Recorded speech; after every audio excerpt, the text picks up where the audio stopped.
PolyAnagrams is a tabletop crossword game that is unique in three ways. First, there is no game board. You play on an ordinary table. Second, you may move words around when they are blocking you from placing a new one. And third, you may take an existing word apart in order to use its letters to create a longer one.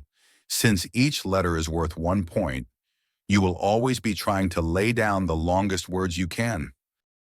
It's easy and enjoyable to play PolyAnagrams remotely.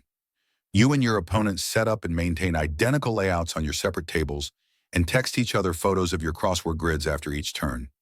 You can play in real time, or you can take a turn whenever you get around to it.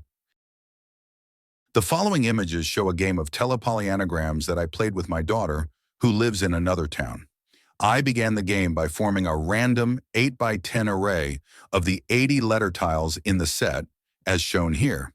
The extra tile, the one with the black dot in the center, is the so-called blank tile, which can stand for any letter.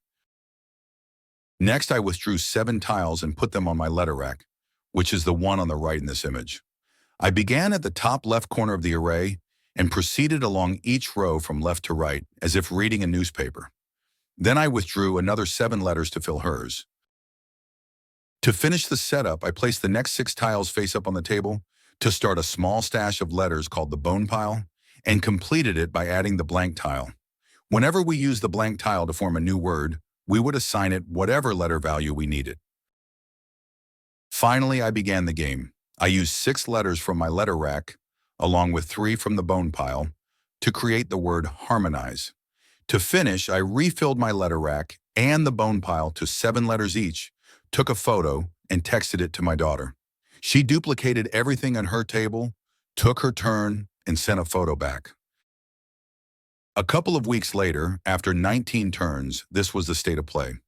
Notice that by this time I had rebuilt the grid on a different table and had swapped out the wooden letter rack with a plastic one. I had just emptied my letter rack, which was a milestone because it signaled the beginning of the endgame. From that point on, we would no longer be able to change the spelling of existing words.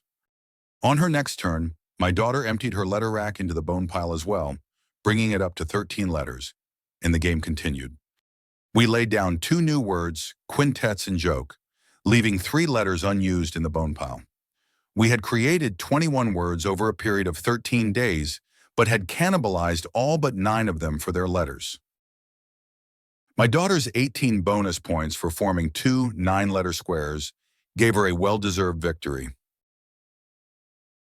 As a final note, you can play PolyAnagrams by email instead of using mobile phones. After you take a turn, you photograph the tableau with an ordinary digital camera.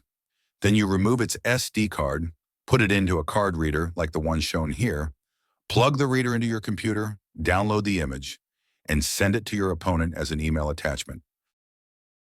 So, there you have it. Please help spread the word about PolyAnagrams by hitting the like and subscribe buttons below.